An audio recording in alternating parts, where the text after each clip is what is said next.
I had a very strong impulse to think, okay, I've got to get to my son's high school graduation. I need to move my daughter into her dorm room. Like, I had all these sort of milestone gates that I would fixate on. And I'm glad I did, and it made sense. But I'll tell you something that I've learned. It's the mundane miracles that I think are actually the most magical. So it's the conversation you have in the car that just comes out of nowhere. My daughter and I will start talking about politics or, what's going on with her friend group. And those are the moments where I arguably would say we're most alive. High school graduations are great. You take a lot of pictures. It's fun.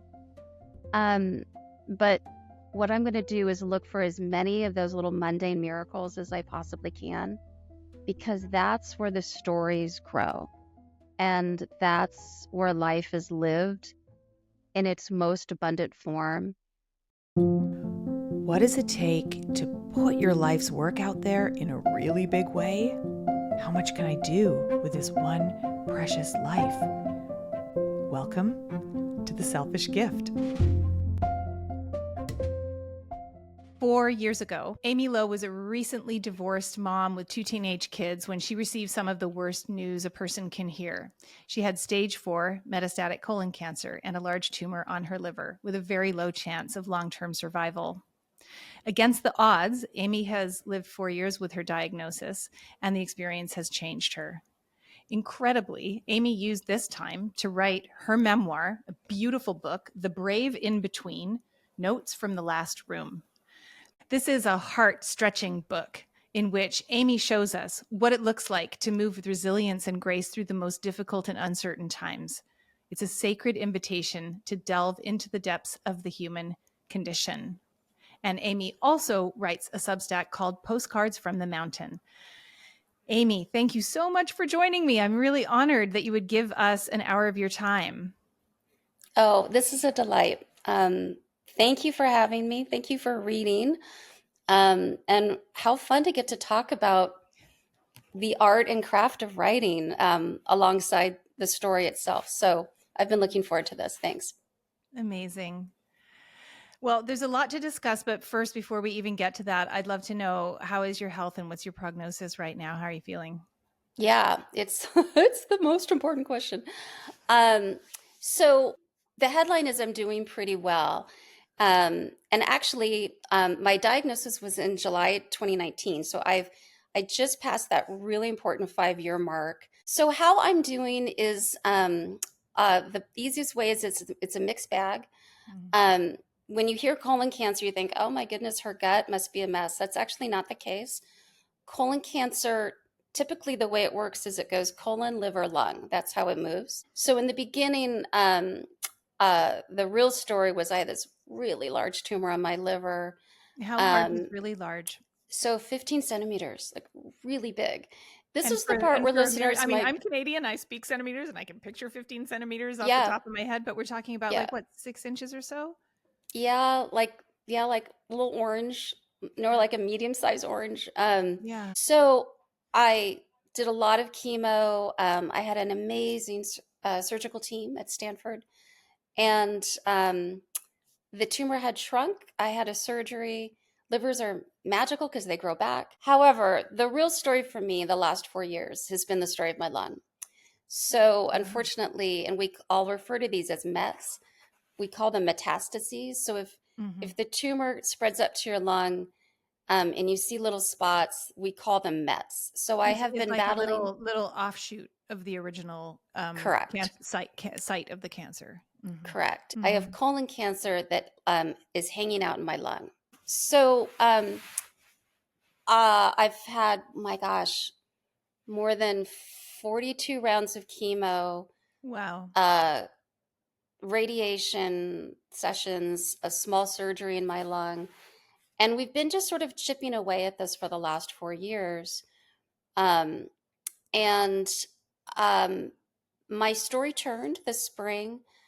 It was a hard turn. I started having some little issues with balance, and my right arm started feeling numb, and I thought, something's going on. So we did an MRI, and unfortunately, we found a handful of little mets in my brain.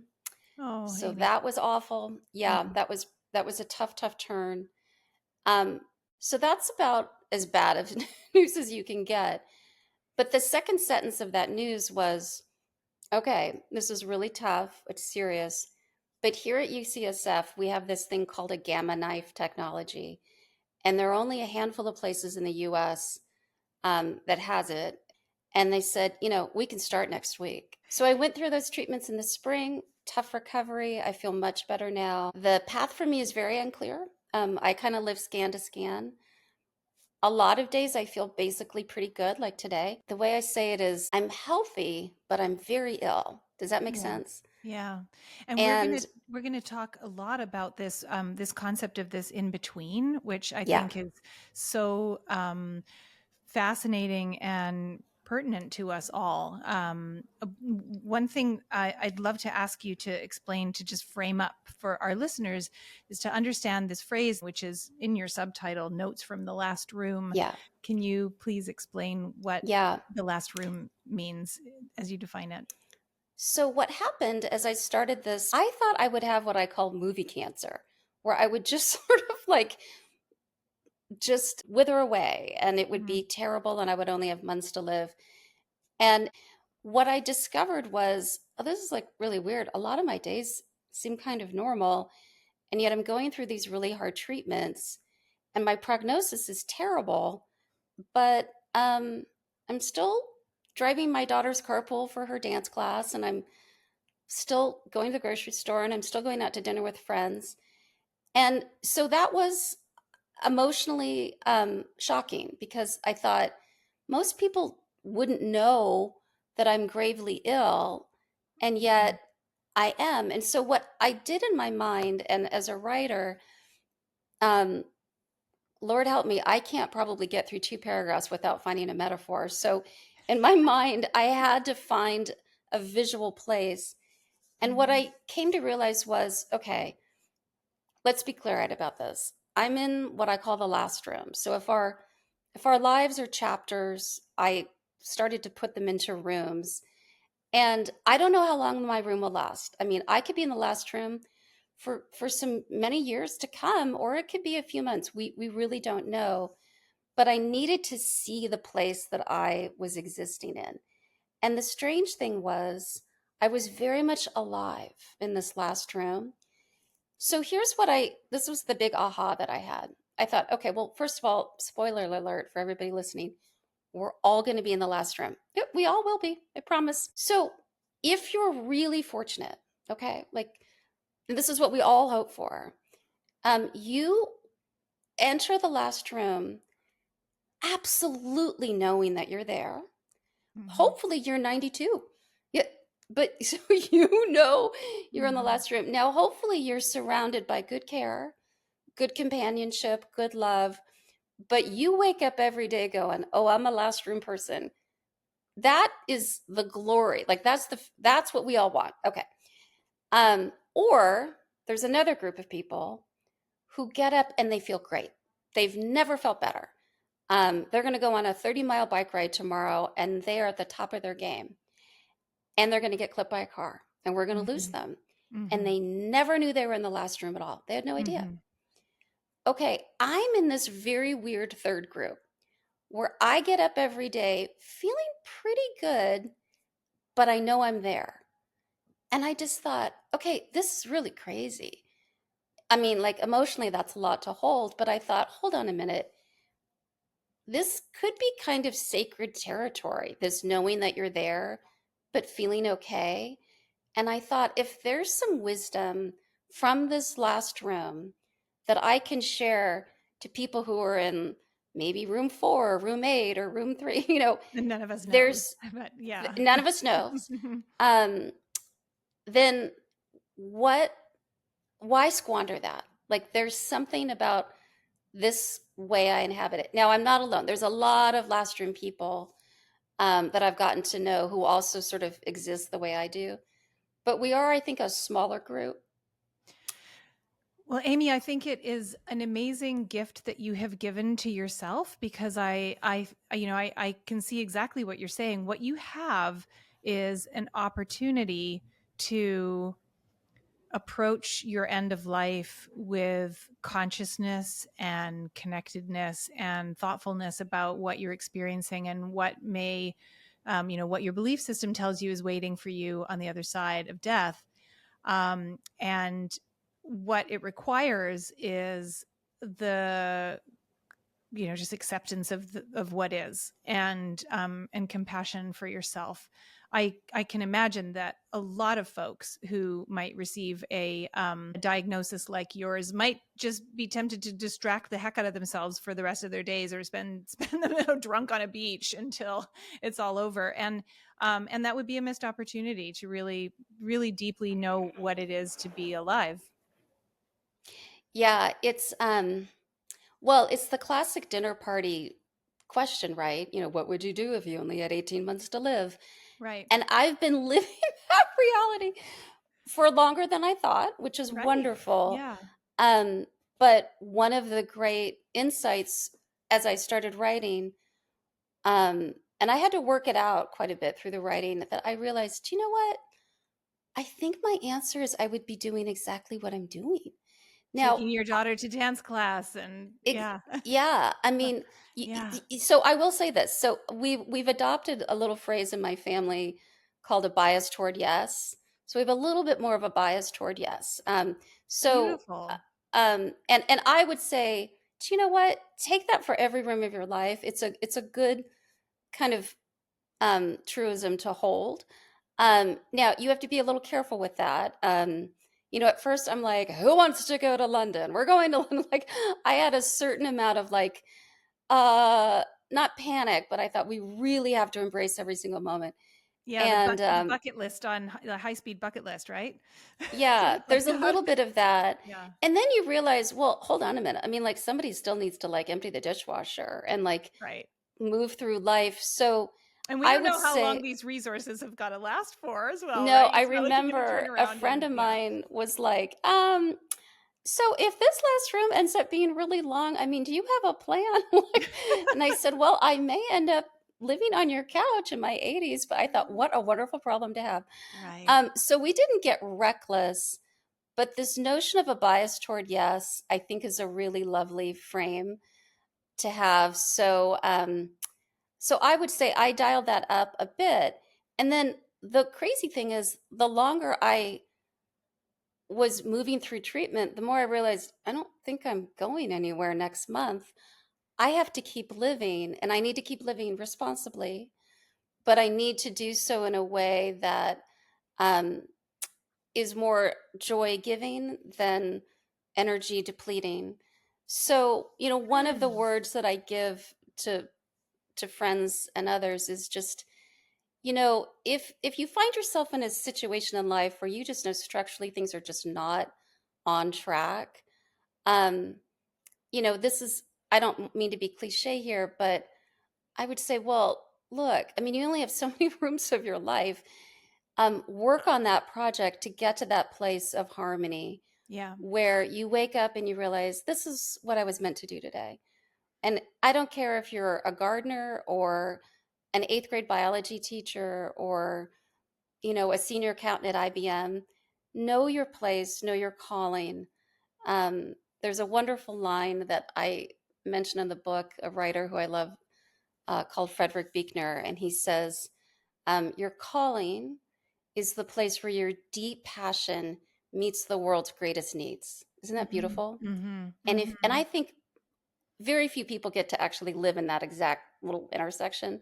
But if you can inch ever closer to it, then however you find yourself in the last room, there's a certain peace and gratitude that comes with just a little more bias toward yes.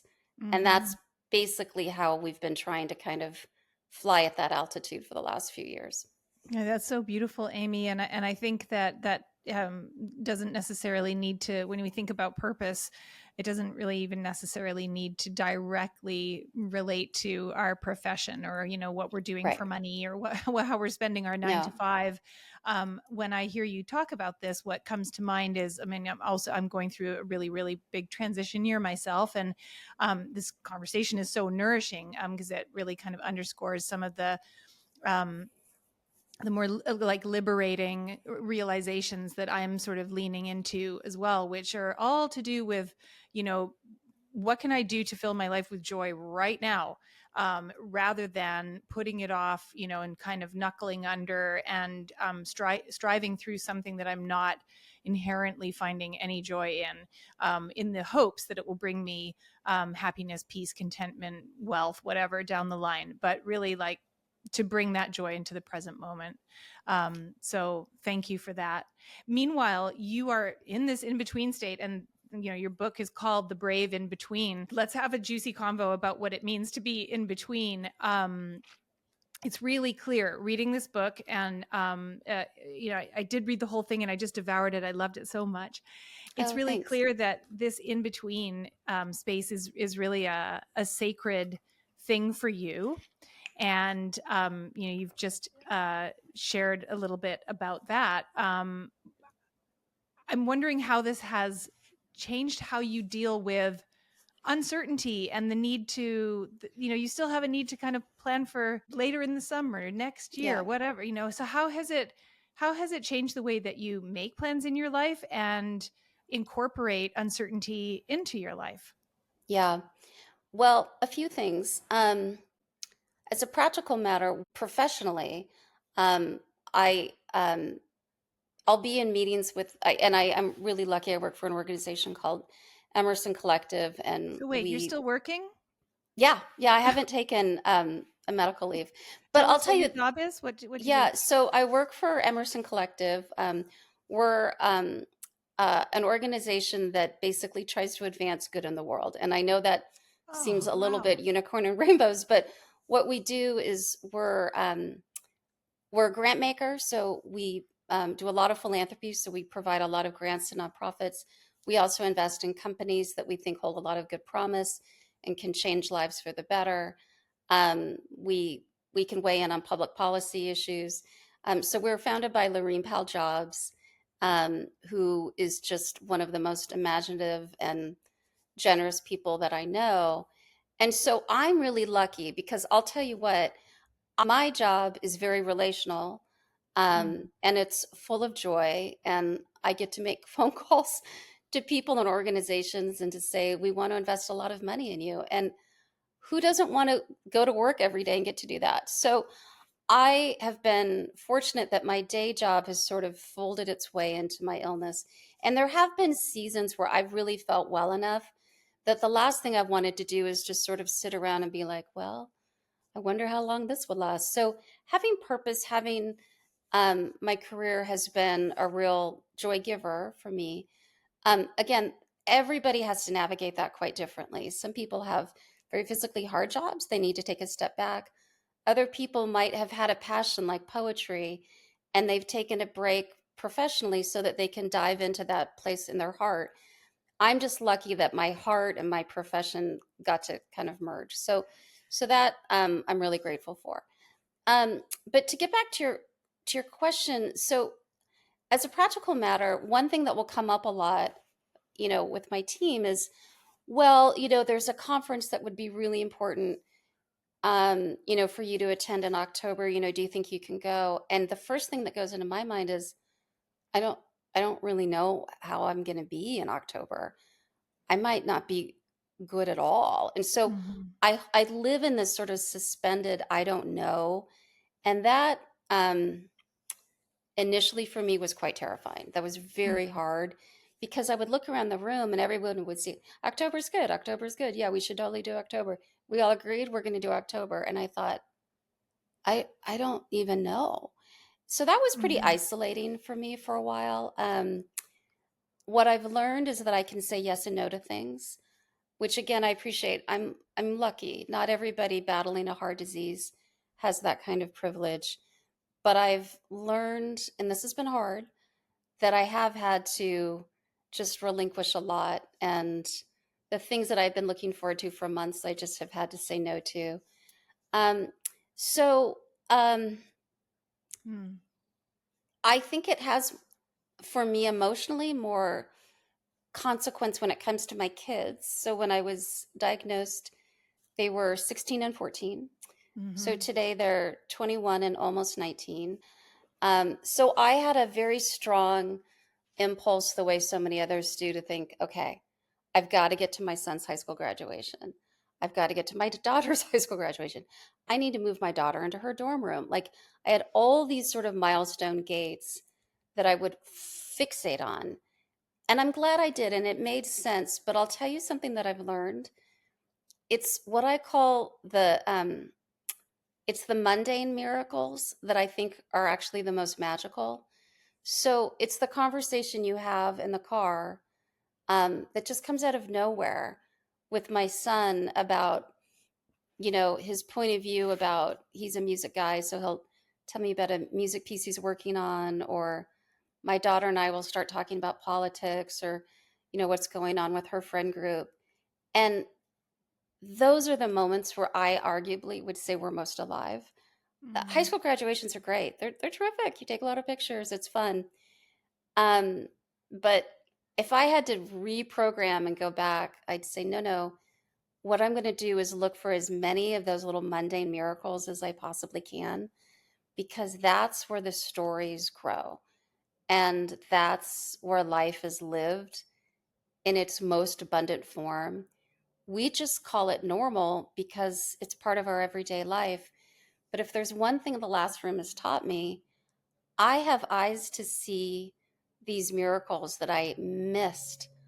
I just missed so many of them. And that's one of the hopes that I have for the book, is that maybe through some of these stories, all of us will start to observe things and see things and hear things that just have just a little more sparkle than we might have thought before. Yeah. And so Yeah. when I look forward now, I just think, I just want as many of these small moments as I can possibly get. Would I love to see my son graduate from college in May? Yes. Will I get there? I hope so. But along the way, there's going to be a lot of life to live. Amy, can I ask you to turn to the book now? Yeah. We have there's a passage that I would love to have you read aloud for our listeners. Yeah. Okay. This is toward the end of the book. So, if the last room calls us to anything, it's the courage to grapple, to face it all, the courage to say, yes, there it is. And it's awful. This scene, this knowing, requires far more bravery than our first and well-intentioned instincts lead us. Those adorable instincts that insist that it can't be as bad as we might think. These minimizing instincts arrive first mainly because they are so generously invitational for others to find a way to draw close. Close friends and family say, come here, let's share best case scenarios. Let's talk about hopeful possibilities. And maybe that will make all of us feel comforted. It's a well-intentioned table, one with plenty of seats for loving souls who bring optimism, which is to say, tales of the bright side. I love this passage so much, Amy, because I think that one of the things that is that we all have to kind of contend with when we get very difficult news or we're going through difficult circumstances is this tension between pulling toward optimism and accepting when reality is not optimistic and doesn't hold out much, hope or good news to look forward to. That people always say, oh, you'll be fine, it's not going to happen, and it's all about kind of like painting a rosy picture of a bright outcome, and that is supportive sometimes. It's good to reach for hopeful narratives and remember that the things might turn out well when you're lost in a kind of a bleak fantasy a dark fantasy, but it's not always helpful when it comes to settling into a really difficult truth. So Yeah. I appreciated that passage so much, and I'd just love to hear you expand on that a little bit about Yeah. the sort of radical acceptance aspect of this experience. Yeah, well, this is where the word brave means the most. So, what I have learned through this hard chapter is the friends, and every friend brings a different set of assets. So that's really wonderful. If you find yourself in a hard predicament, canvas your world and find those attributes that are going to that your friends and family can bring. Um, but I'll tell you, the best gift of all have been those who've come and entered into this last room. There's tons of space. There's room for everybody, so you can find a little spot to sit. It's not this teeny tiny place. Are the ones who um, are the bravest to say, let's talk about the hardest part. Um, let's go ahead and do that. I'm thinking And particularly, sorry to interrupt, but I'm thinking about that part of the book where you said you met up with your left brain friend, and she yes, had I yeah. don't know if that's where So you were going, my but I dear friend love that story. Jacqueline, thank God for left brainers. Oh, we need them. I called her one point when it didn't look like I was going to be a candidate for surgery. I was just sobbing. And I said, I think this is the end. I don't think this is going to work. And I'll tell you what, 9 out of 10 of the rest of my world would have said, you don't know yet. Let's just wait till Friday. You got it. It could really, I feel good about it. I feel good. And that's okay. Like that comes from a really beautiful spot in our hearts. But instead, Jacqueline said, okay, this is really terrible. I'm like, I know. And she said, all right, what's your worst fear? And first of all, what a brilliant question. And I said, well, I'm gonna leave my kids. They're too young. They're 14 and 16. I can't do it. Who's gonna tell them? And I started kind of rambling all these things. And she said, okay, let's do this. If the news on Friday's terrible, why don't we in the next few weekends, let's find a date, let's get your best people together. Why don't we spend a whole weekend whiteboarding exactly what you think they're going to need? And what if we even line up people who are really good at that? So, do you have somebody who's like really good at career stuff? We're going to need to bring them in. Who's good at fashion? Because you might need someone who's going to just be on call for your daughter. Who's good at you know, the 20s are such a hard decade. Do you have anyone who's really good at the 20s? And I was like on the phone thinking, who wants to have a weekend retreat where we whiteboard all of this? But my heart became so full because she went right to the heart of my greatest fear, but then said, all right, so let's do something about it. We're not going to fix it. We're not going to wave some magic wand and make this go away, but we're going to lean into it. We're going to embrace it. And we're all going to be very, very brave. And I left that conversation so seen and so loved. And it's funny, I told Jacqueline later, I said, I'm going to put this in the book. And she's like, oh, I don't even like remember talking about that. And I thought, this was just a natural way of her loving. Like she's like, well, that's like really she's like, other people didn't say that. And I said, like, no. Everyone else said I'm going to be quote just fine. She's like, well, that's ridiculous. You probably weren't going to be fine. I'm like, I know. So the Yeah. grappling, the bravery is very important. I will say it should come in dosing. Sometimes you can barrel in a little bit too fast, but I would just encourage your audience. This question of what's your greatest fear is a really important question to hold. And when it's framed in the right way at the right time, I think you will find that it's revelatory because you will get to the marrow of the bone. And that's where the truth, I think, is really framed in the most honest way.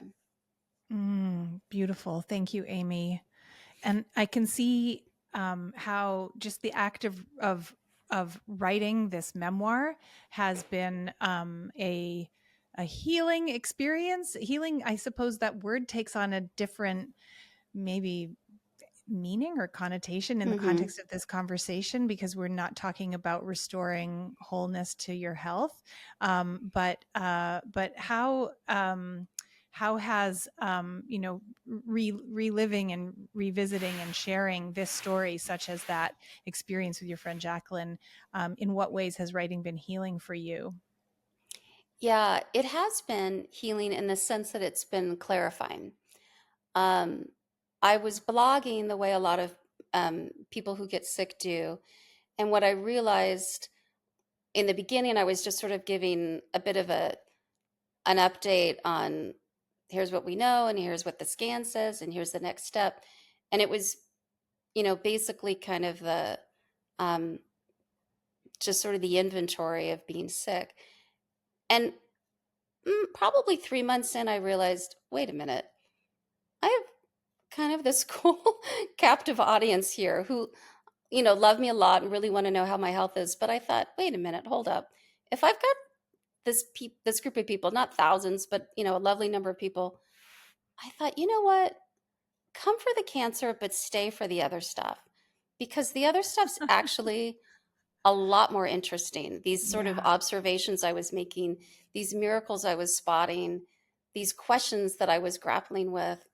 And so initially it was just this sort of blogging exercise that was helpful for me because I was holding all this in my head. And I thought, well, if I'm holding it in my head, my friends might want to know a little bit about that. And that began this bigger process of there may be a larger story to tell here about some of these last room elements of wisdom. And then I decided to take a step back and expand the aperture to really talk about the full decade of my life because, um, just a few years before I was diagnosed, I went through a terrible end of my marriage. It was just tragic on every level, and I was just in that space of kind of really recovering and rebuilding, and that this awful, next set of news came. And while that might sound kind of ominous and really sad, I worked really hard to find this sort of through line of life and a lot of joy and a lot of gratitude that to me actually made far more sense than just sort of a typical cancer memoir. There was a much larger expanse of what happens when life takes a turn that you weren't expecting, and who do you become as a result. And so there were some themes around forgiveness and about parenting, and especially single parenting. And I'll just say as an aside, I went looking initially for good memoir for single parents who have a tough health diagnosis because I thought, well, there have to be millions of us, right? And I didn't find anything. Um, Really? I Wow. found Yeah. nothing. I mean, I might not have looked hard enough, but Mm-hmm. I thought, there's no way I am an anomaly. I just can't be. Mm-hmm. That started me thinking if I write a bit Mm-hmm. more deliberately, I'm going to expand this to talk as much about, and I know this sounds a little bit provocative, and I say this with a lot of humility. For me, divorce was actually harder than cancer. Mm-hmm. Now, every divorce is different. For some people, it's a liberation and it's a positive. Um, for others, it was soul crushing, like for me. And for so I say that that's just my experience. Like, so I wouldn't put that on everybody. But I thought I might not be alone in that. Yeah. There may be some kinship that I can form. But what's most important is that this is a celebration of life more than sadness, and that was really my great hope for the book.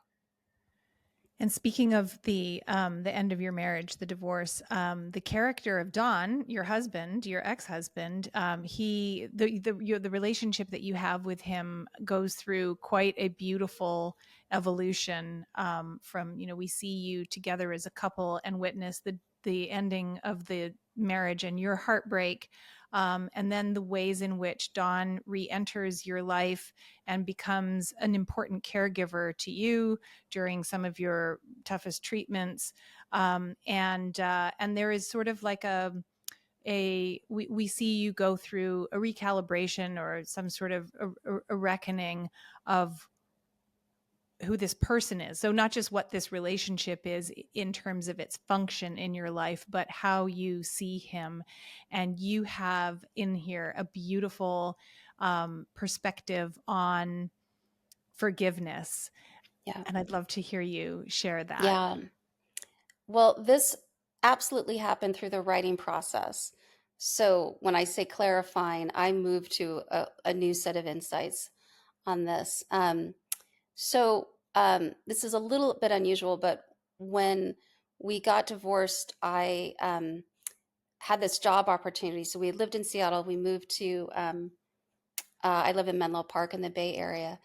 And Don's word to me was, well, look, we thought maybe the marriage might survive, but we was just like holding on by a thread. He said, look, we can either reset the marriage, or if we can't, I'll live close by, we'll co-parent, and we'll make it work, because he was consulting at the time, so he had some flexibility on where to live. And a few months later, he changed his mind. He said, I don't think I want to live there. I'm going to live in LA. But I'm going to be very involved with the kids. I'll see them a lot. You don't have to worry.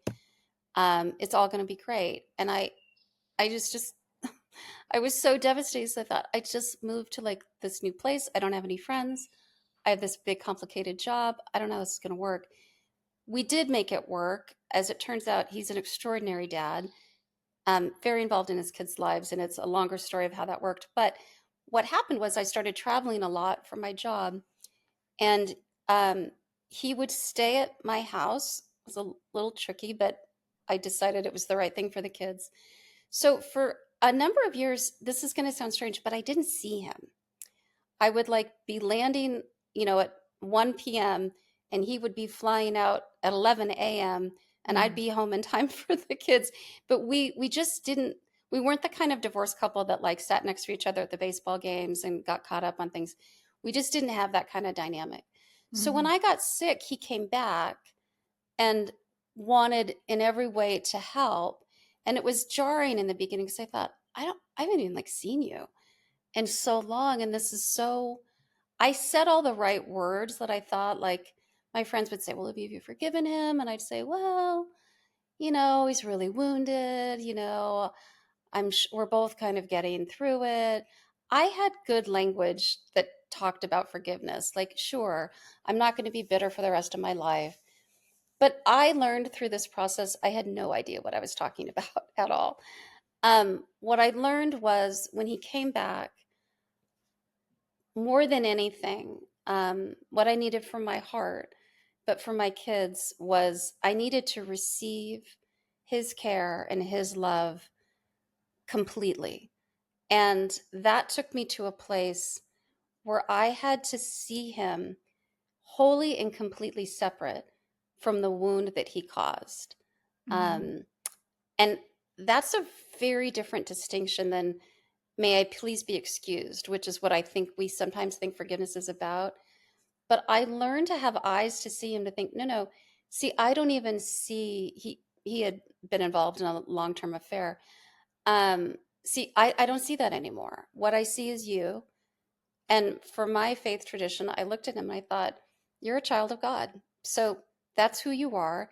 Now you have your own job. You've got to go and work out all that comes with the chaos and the harm that came to our family. But I only see you. Now, here's the thing. As a single parent, what I was most afraid of was, well, if I get there, I'm going to be erased from the story. And if I die in the next year or so, who's going to tell the stories of me to my kids if I've decided this is no longer a part of how I even see you? And it was really scary. And then what I thought was, wait a minute. The two most important characters on stage are my two kids, Connor and Lucy. And I thought, wait. The very best parenting gift I can give them is for them to see me receiving the love of their dad fully and completely, not with bitterness, not with anger, but fully. And I felt like we were walking over a bridge, and if I had to release their hands, they would be fully and completely loved, because I was receiving the love of their dad. And here's the thing, this is the most important thing. If you reach that place, then a new story gets to be told. Right. And that's everything. Because if you don't, if you stay back and you think, well, look, your dad is not coming here. Your dad is not welcome here. Your dad ruined my life. See, the big worry is then that becomes a generational wound, right? Right, So right. my kids continue living that wound decade over decade. And I worry so much about the culture that we live in today. So many of us do carry generational wounds. Yeah. Legitimately, I absolutely get that. But if you can reach full forgiveness, just think of the new stories you get to tell. There is a whole new set of what if possibilities. And I don't know that we're as good at that as we should be. So I found my way in a very microscopic one person way to do that. Now, I will say this is not linear. I still have ridiculous days where I'm like, I still carry some anger. I still carry some resentment, but that's okay because I give myself a lot of grace in that. But the core of it shifted. Amy, that is such a beautiful story and a beautiful insight. And it struck me as you were talking that the resistance to making that shift was in part about not wanting to let go of that story of anger and victimization, and oh, if I let this go, they will never know what I went through. Yeah. And then it sounds like you reached a point where you were like, wait a minute, what am I leaving behind here? Yeah. what is the legacy? You touched upon your faith just now, and your Yeah. faith is a big part of the book. In some ways, I mean, it's it's not in the foreground necessarily in terms of Hmm. what's being discussed, although it provides the scaffolding for the whole entire story, which is pretty remarkable. Yeah. You have structured the book around the virtues of St. Paul. And so I'd love to hear you speak for a moment just about um, well, any aspect of that. I'd love to hear about what role faith played in your Yeah. experience getting through this, but also how then that became translated into this sort of like architecture and scaffolding on which to, or on which to hang the entire story. Paul was such an interesting person because he was an adversary of the early church. He was very high up in the Jewish tradition. He was the person that you feared the most if you were part of the early church. So he supervised stonings and he wanted the early Christians to basically be erased. But he also was a Roman citizen and he spoke many languages, and he was this just sort of fascinating character. So when he goes through his conversion experience, he becomes a leader of the early church, which I often think, like today, wouldn't that be crazy if, like, I don't know, I mean, someone like Marjorie Taylor Greene or something all of a sudden says, wait a minute, I've changed my mind about all Or these she could things. use a come to Jesus moment. Yeah, I think we'd all be like, are you crazy? I don't think we trust you at all. But the early church was like, okay, this is a little bananas, but this is going to be okay. So what happened was Paul was so successful, Rome was sort of closing in on him. But because he was a citizen of Rome, he decided to appeal his case to Caesar.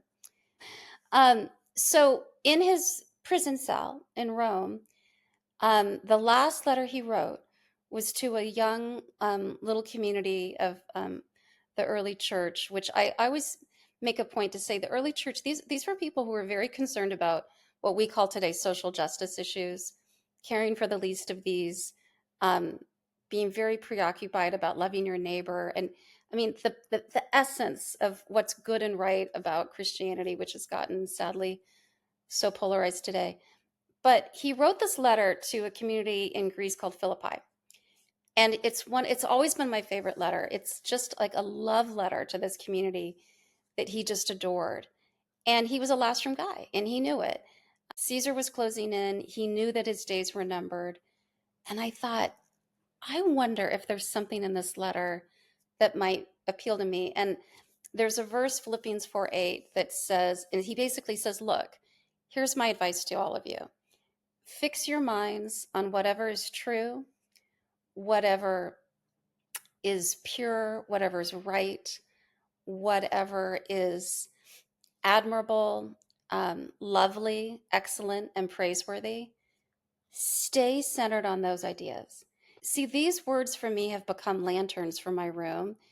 And my room often, this last room can be very dark. It's got spider webs. It's terrible. It can be very Mm. scary.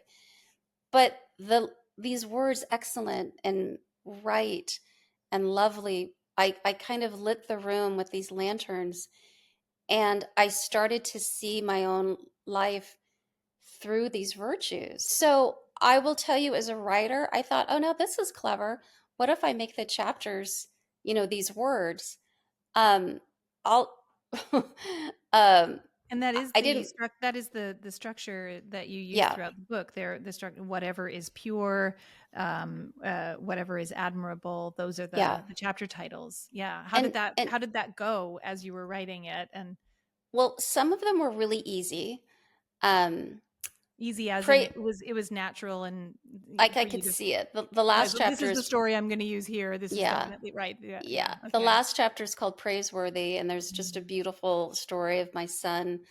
During COVID, we happened to be in Florence, and he managed to pack his trumpet and join into this kind of beautiful moment on a square in Florence, where he joined a little musical trio, and it was one of the most joyful experiences I've ever had. And I thought, okay, so that's what praiseworthy means. I mean, you just have to Mm. stop and just Mm. give praise for this just moment. So that Mm. one I saw, but some of the other chapters, like else, the one that was hardest to write was Whatever is Right, which is where I really grapple with this question of forgiveness, I because I love thought, that well, chapter, by the way. I love oh, that chapter, good, whatever is right. Yeah, this yeah. notion of what, yeah, right versus wrong, but also right as in just kind of something that just clicks, something Yeah, that just it's a feels friend right. of mine helped me see it. She said, "No, it's a turning toward goodness. That Mm-hmm. is what is right." Mm-hmm. And yet we use that word in such different ways. We bounce it Mm-hmm. around all the time. Yeah. And so from a writing standpoint, I thought, okay, like this is really hard, because I've got to help ground this in what I mean by the definition. And now I have to do this hard work of explaining this moving toward goodness. For me, my project was, are you really going to embrace this forgiveness project, and are you going to write it down? I mean, it was tough. So some came naturally. Some I thought, what in the world am I going to say about pure? I mean, that is such a weird word. I mean, I'm like, who? No one ever says, oh, that's so pure. I mean, it's a funny word, kind of, but I was really lucky that I found a little hook. A lot of that chapter takes place over in Lake Tahoe, Yeah. and almost every car in Lake Tahoe has a bumper sticker that says "Keep Tahoe Blue." And see, those are people who live there all year long, and they get inundated with tourists. But what they're really saying is, let's keep this lake as perfect as possible. Can we all do Yeah. that? Keep Yeah. Tahoe blue. And I thought, oh, that's pure. That is so pure. And then I was able to kind of step back from that, and I thought, okay, there's a way I can write into this. Yeah. Um, so some things were sort of little pieces of luck that fell in my lap. Others I could see when I started. I don't know that I would say to all the other writers, find some kind of device, call your chapters that, and then write underneath them. I'm not sure that's probably the smartest path. Um, but for the most part, for me, I think it all lined up pretty well. Yeah, no, and having an organizing principle for a story, a life story is really important and very, very helpful. I mean, I think that many writers of memoir struggle a lot. And I've even find this just in my little essays about my personal essays, struggle a lot with where to set the frame. What do you Yeah. include? What do you leave out? What is the story? Because the way that we live our lives, these stories are sprawling. Like, I mean, I don't have chapters in my day to day. I mean, you can kind of see like, well, this is where there are turning points this thing happened, and then everything was a bit different after that, and we all started running in this direction, and then something else happened. However, at the same time, these grander themes overlap constantly, and they're messy, and they bleed into other stories that you just don't even want to get into. And like, Yeah. how do you corral all of this this material of a lived life, a complex lived life, and put it into something that a reader can digest and follow along with? So having an organizing principle, having a language-based theme or a conceptual theme around which to structure your stories is immensely helpful. Yeah. And I think that you pulled it off. It certainly didn't look like you were reaching, or kind of, it didn't seem, as forced or like stuffed into an awkward shape or anything. I mean, it's really organic, and if anything, I think that those structures can be liberating sometimes, because they cut out so much of the what doesn't fit, and help you to home in on a narrative. Amy, I'd love to ask you, since we're talking about writing memoir, we talked just as we were preparing for this call about what you referred to as the deep responsibility of memoir. Can you say more about that? Yeah. And I'll start by saying I had no idea what I was getting into when I decided to go ahead and give this a go. I knew I was going to be working with some sensitive material. Talking about the collapse of my marriage was certainly something that only a small group of people knew about. Even I'm very specific about conversation that I have with my doctors, and with a friendship that formed right before I got sick. And so initially, I just started tapping away, and I thought, well, I've lived this for so long. I know what I want to say. And I was just sort of writing, lots of really early drafts. And I would share it with some people, and they look at me and they're like, do you feel comfortable sharing all of this with the public square? And I thought, oh, well, I mean, yeah, I think so. And one of the funniest moments that really kind of, I thought, all right, I've got to sort this out. I was on a plane flying to Austin, and I was writing a really delicate section of the book that was dealing with some private conversations that I had never shared with anyone, but I decided to put in the book. And the woman next to me in the middle seat, I kind of saw her glance a little bit at my Oh boy. laptop, and which, happens all the time. But my Yeah. first instinct was, oh, I can't let her look at this. I have to like shift my computer, because like this is really private. And then I sat there and I thought, whoop. In a year and a half, I want her in the airport to buy the book that is the exact same page I think she just read. And I thought, I have got to sort this out. So I talked to a lot of other writers, especially memoir people. And what I learned was, of all the genres, this is the one that comes with, as you said, the most responsibility. You are pulling people up on stage, and they don't get a vote. They don't get a vote. And by people, you mean the people in your life, That's right. the characters that appear in your story. That's right. So one of the pieces of advice that I got was, the full truth of what happened. It might make the most sense to share the essence. You give every detail, and you may have moved to a place where you're building up some uncomfortability, but also the person that you're describing and the conversation you're having, if you are kind of trim, if you're disciplined, the person reading it might think, oh, well, I mean, she only told this part, so she didn't tell all of that part. Right. So we can infer that there's an iceberg under there. there you go. And the thank you. And the magic of writing is you move through, like, oh, there's an iceberg, but you know what? It's okay. I have enough, and I understand. So, when I talk about this forgiveness thing, I think, well, look, the reader needs to know, like, you've got to take everybody through the woods to know what you're forgiving. So I had to bring some private elements forward. I worked very hard to do so as responsibly as I could. I certainly let a few people know who were in the book, that I was going to work with some of this territory. Um, so there's an important character in the book called Sebastian. That's actually a pseudonym.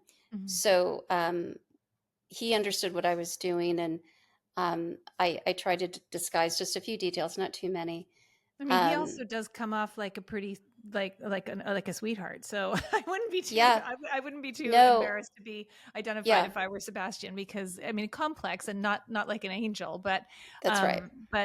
no, I think that he he's well represented. I'm heartened to hear that, because Yeah. I could have gotten that wrong and it could have gone a Yeah. different way. But I tried to be really generous about that. But I thought, well, look, see, he doesn't get a vote. I mean, I'm he's an important part of this decade. Mm-hmm. But my job is to do this with as much responsibility as I can. Mm-hmm. I will tell you, there's one other person who has a pseudonym. Um, um, there's a section where we're lucky enough to get this sweet puppy during COVID.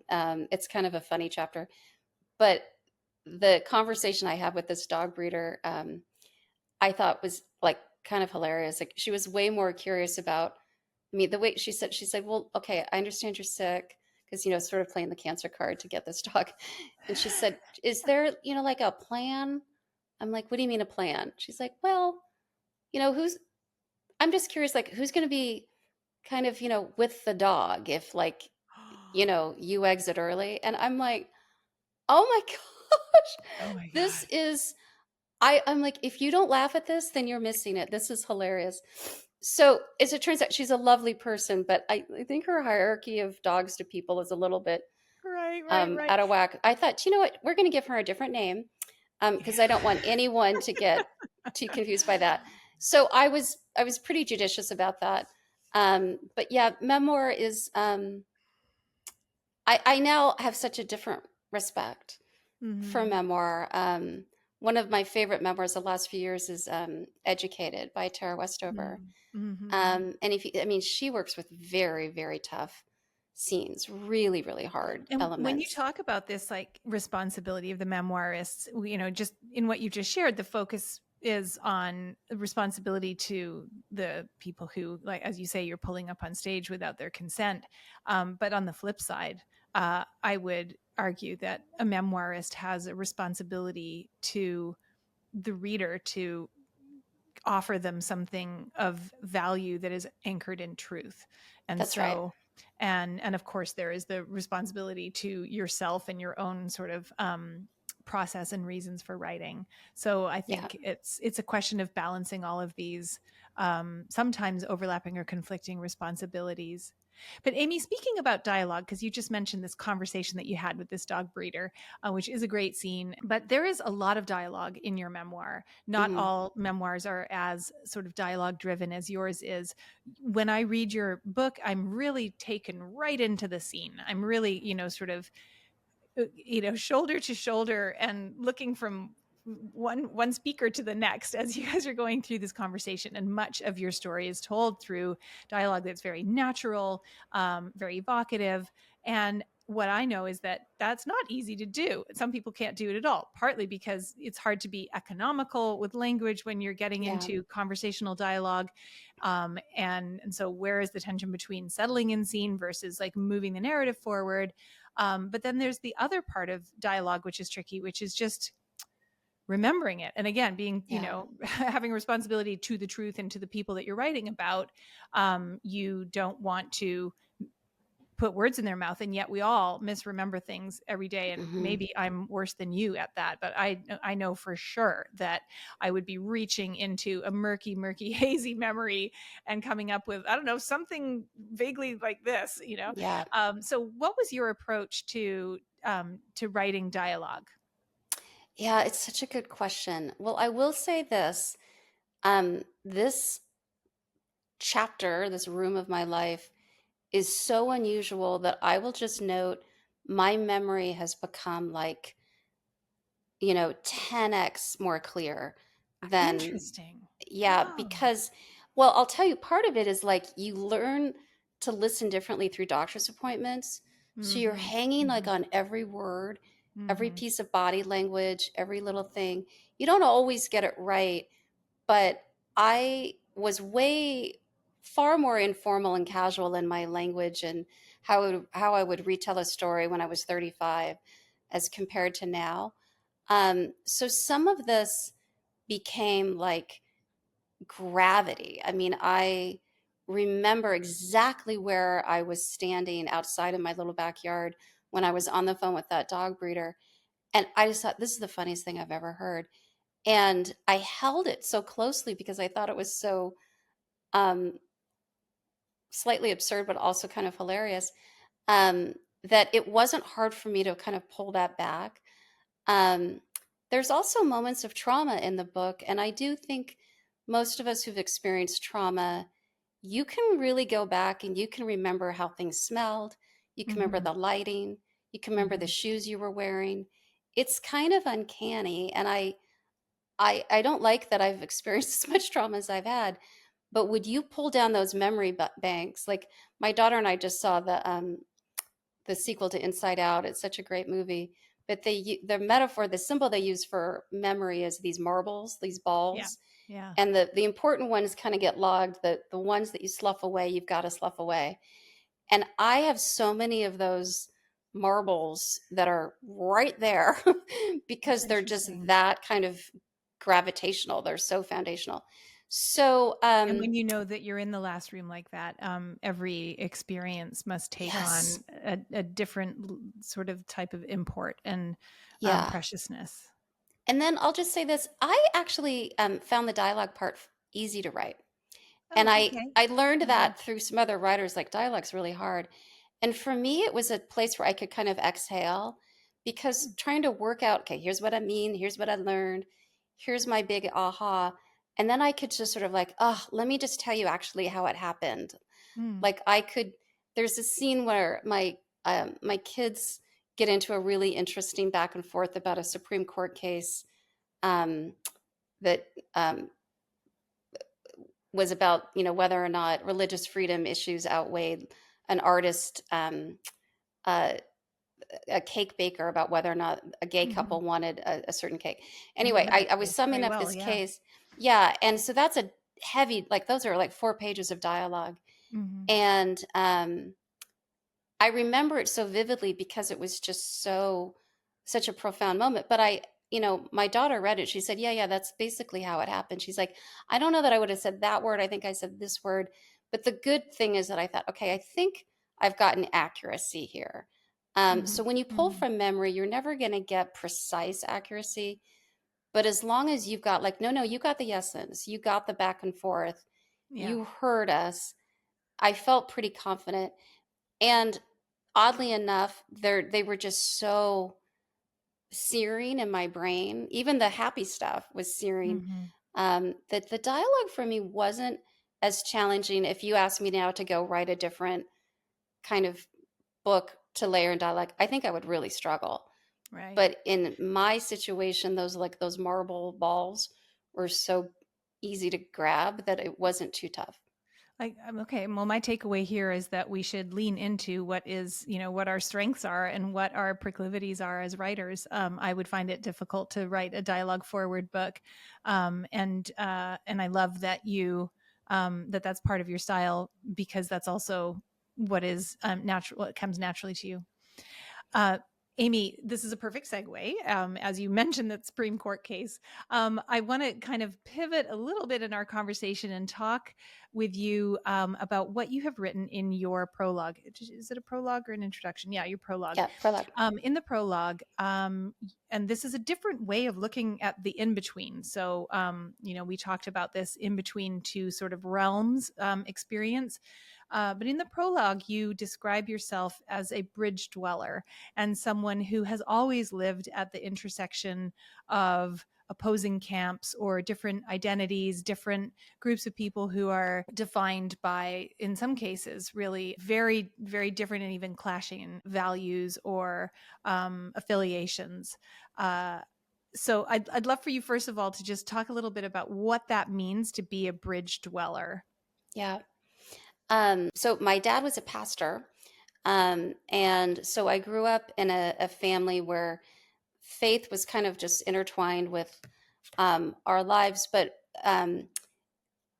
in a very rich storytelling kind of way. Um, and I learned from an early age that the kind of Christian home I was growing up in was one anchored on what I like to think of as the best of the early church. So I grew up in a house where everyone was always welcome at our table.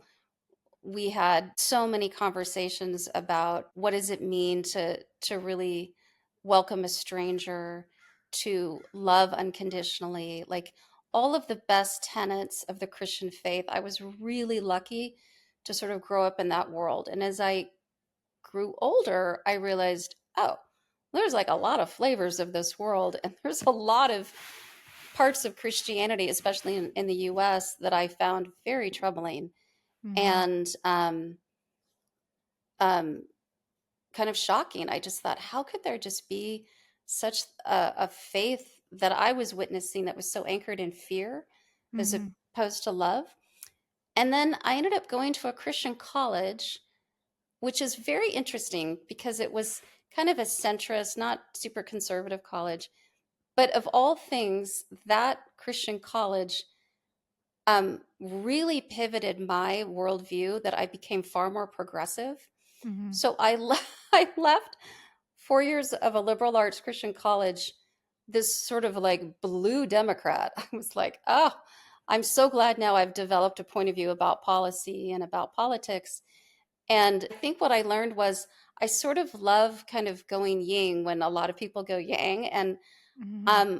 but it's not like I abandoned my kind of home culture. I loved the best parts of it, but I found my own point of view actually through it. So what happened then is professionally, I stepped into my professional life, which in the beginning was anchored in communications and advocacy, and then kind of moved over to philanthropy. And what I realized was I was learning the most about like these virtues of compassion and generosity from my friends who didn't hold a faith tradition. Mm-hmm. And I thought, this is amazing. But here's what I also learned: my non faith people didn't really know many Christians. And so when I would say, well, here's my belief system, there was a lot of like, you're kidding, right? I'm like, really not kidding. And I love the fact that I could sort of move from one world to another. Now, the tricky thing is, whenever you talk about Christianity, you're really not talking about one thing. I mean, you're talking about a lot of different tribes and different sectors and even geography. So I am a little bit sheepish about labels because I think sadly the labels have become deeply distorted. Mm-hmm. But I have found an amazing community of my Christian friends who are far, far more concerned about issues about justice and about poverty than they Mm-hmm. are, frankly, about, um, what seems Policing to people's be private lives and taking away their freedoms. exactly. And Yeah. the bridge for me is this intersection. But I've also loved that I've been bridge dwellers tend to also be good ambassadors, and they Yeah. tend to be good translators. So I can help my friends who don't hold faith say, let me just translate a little bit what you just heard. Now, Mm-hmm. look, 30% of it we can both decide is terrible, but 70% you probably didn't get what they were trying to say. And they're like, oh God, I didn't know that. And then I can translate back for my Christian friends to say, no, no, see, what you might have just heard in that speech actually comes from scripture. See, you might have missed it. Oh, I had no idea. So I have always loved that spot. Now, I can tell you my personal thing, we need more bridge dwellers in our culture. I think we've all gotten just a little too siloed in our echo chambers. I think we'd all benefit from having more ambassadors in our life to help us see, or at least say, well, now I know really why I disagree with this. That's okay. I mean, translators are magical people. They can really help open doors or sometimes close doors. Yeah, Um, and as you and I are recording this right now, we are in the early days of the Harris campaign for the presidency, and the country has Well, I would say that it has never been more divided, although it certainly feels like the Democrats are more united than they were 10 days Yeah. ago, even. Um, uh, this being a piece of, an audio recording that will live on in perpetuity well beyond the the 2024 election. We have no idea the context in which this is being listened to. But one thing I think that is fairly long-standing and entrenched in American society, you might argue all sorts of Western societies in various countries, is this gulf that has grown and this bitter divide that has grown up between the left and the right, Yeah. and it just feels impassable at times. And I wonder what and I have to say, I'm a progressive liberal person myself, and I'm queer, I'm a feminist, I'm an anti-racist, or at least I strive and try to reach toward anti-racist values and behavior. And what I can say from the perspective of people in my cohort is that the profile of Christians and Christianity has taken on a very ugly Yeah. cast with the sort of hypocrite in chief, this really tainted, dreadful character in the 45th president. And it's bewildering and it's mystifying and dismaying to see people who purport to be people of God trampling liberties and freedoms, and also rallying around this depraved, perverse, really amoral, ruthless character. Yeah. So that's No, that, you I, no, you and I just imagine if I were a Christian, a progressive Christian like yourself, that must be some kind of heartbreaking to witness and maybe infuriating. So I'm it's curious to know two things. One, what do you think about what has happened to the image of Christianity and Christians? And two, what can any of us do to yeah. see ourselves more clearly in the way that you described you saw your ex-husband in that moment of forgiveness, where you just allowed him to be the pure human that he Yeah. is and a child of the divine, without all of, let me just quote, unburdened by what has been. Yeah. Well, no, you summed up it beautifully and soul crushingly. It is agony. I mean, when I saw parts of the Republican convention, um, and I was looking at people's t-shirts and signs and invoking, Jesus and Trump. I mean, I sat there with like my mouth to the floor and I just thought, this has to be one of the darkest, most troubling um, chapters of American Christianity. I have just enough hope that there will be a moment when this fever will break and there will be a reckoning. And I don't know if that's 50 years from now or 80 years from now or 2 years from now, but this is as dark and as foreboding as anything I've ever witnessed. This has happened to other cultures. So I know that we're not, somehow extraordinarily special, but there's something about the American Christian story that Mm-hmm. really, if you want to take a historical perspective, you'd say, well, look, so much even of the civil rights era came from the churches, right? So we have these glorious chapters where the best parts, at least of my faith, has fueled forward motion. And we are not in that time right now. We are not in that time. Now, I will say this, and this is really important. This wing that gets a lot of attention is a mere wing. It This is a wing meaning this the wing of like what I call Christian nationalism Mhm. is it feels outsized because you're like, oh, they're everywhere. I would argue they're not as numerous as you might think. Now, they have the biggest microphone. There's no doubt about that. And they have weaponized politics. Um, there's a book I'll highly recommend called The Kingdom, the Power, and the Glory by Tim Alberta. And he actually does a really extraordinary landscape of how we got to here. Interestingly, his dad was a pastor too. Mm. His Mm. dad and my dad actually kind of died in the same 2 week period. His dad started to tack to the right as he became Mm. an adult. My dad started to tack to the left. So I've met him a little bit and we've talked about that, but he will walk you through. There's an underbelly to this story that not everybody knows. It's based in money, more money than you can possibly imagine. Um, but more than anything, it's fear.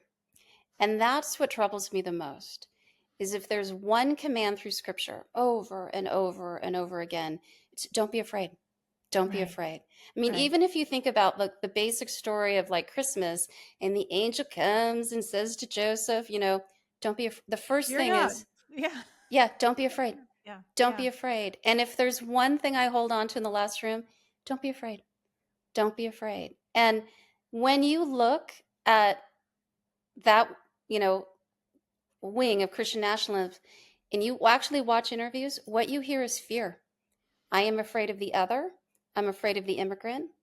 I'm Mhm. afraid of what's happened. Losing whatever I feel I have control over or That's right. When I possession was of. growing up, we didn't talk about gay people. Now my Mhm. brother's gay. I'm afraid of that. It is constant fear. And all I can say is what has happened that fear has taken hold. And there's a lot of money to be made leveraging people's core fear. Yeah. So we don't have time to go into all of it, but the one thing that I liked that I hope about this book is I want to make this as invitational as possible. So I don't hide my faith, but I don't necessarily lead with it. This is just in its essence, I think, deeply joyful and deeply brave. And it's funny, a friend of mine was reading an early draft and she said, it's kind of like Bono. And I was like, what? And she said, well, if you think about it, I mean, Bono, in his memoir, I mean, he really leads with his faith and he talks a lot about it. But she's like, you spend time with Bono, if you listen to his music or you read his book, you really don't get mad. I mean, you don't think, oh, you're crazy. You think, oh, you're kind of lovely. I don't know that I believe what you believe, but I love what you're about. And I said, yeah, that's like the house I grew up in. I mean, Mhm. and that I just want to suggest there are more Bonos out there than we know, but they tend to not hog the microphone Right. and they tend to not be afraid. And if Yeah. you're not afraid, you don't get up and weaponize the culture, debate of our time. You quietly move about your day advancing goodness Yeah. because it's based in humility. So if my Absolutely. book can be a little deposit to that, I hope so. But I will tell you, it's like the only thing I can think of is if it's like your hometown turned on you and it went from being this place of joy to this place of poison, you would just feel this wound. And that's basically how I feel right now.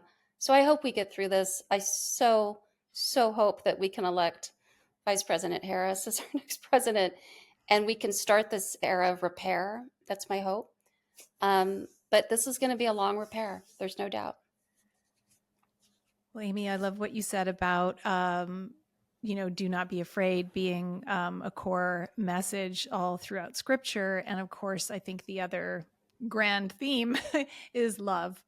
And it is love that leaning into the reality of love and the availability of love to us all as human beings, as creations of whatever created us. Let me just use really Yeah, accessible language there, right? sure, sure. Yeah, Creation of whatever created me.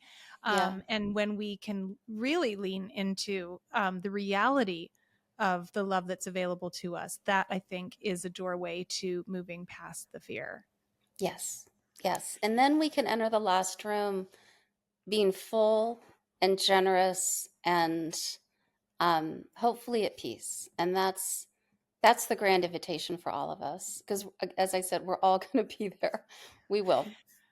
Amy, this has been such a remarkable conversation. I am so grateful to you for your time. I am so happy for you that you have just celebrated or are around this 5-year mark. It's really meaningful. And thank you for your courage in writing this brave and beautiful book. Well, thank you. This has been a joy. Um, what a gift to be able to talk about not just the book but the process. So thank you, thank you. I really hope this conversation has inspired you to give so much of your gift to the world that it expands you into your greatest possible version of yourself. Remember, it's not selfish just because we also benefit from it. And here's where I get to make a selfish request. New podcasts need all the help they can get. If you enjoyed this episode, please rate the show and subscribe to us on your favorite platform. Don't forget to follow us on Instagram at Selfish Gift Podcast. And send me a DM. I'd love to hear how you're sharing your gift with the world.